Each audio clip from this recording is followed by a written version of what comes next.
خوشی کے آثار ہیں، آیتیں نازل ہوئی ہیں، جاؤ تم شکر ادا کرو۔ وہ عائشہ کہتی ہے امی میں تو اپنے شوہر کا شکر بعد میں ادا کروں گی، پہلے میں اس رب کی شکر ادا کرتا ہوں جس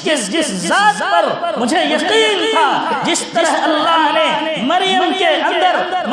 اندر مریم کو تہمت سے بچایا تھا اور اس کے بچے کو بولنے کی گویائی عطا کی تھی، جس طرح اللہ نے بند کنویں میں یوسف علیہ السلام کی پرورش کی تھی، اور وہ اللہ پر مجھے یقین تھا کہ جس طرح حضرت یوسف علیہ السلام کی برات کو اللہ نے قرآن میں نازل کیا تھا اور ایک چھوٹے بچے سے گواہی دلوائی تھی اور زلیخا کے ظلم سے حضرت یوسف کو نجات دلایا تھا، اسی اللہ پر مجھے یقین تھا اور آج بھی ہے۔ اس لیے سب سے پہلے میں اس اللہ کا شکر ادا کرتی ہوں، اس کے بعد محمد الرسول اللہ صلی اللہ علیہ وسلم کا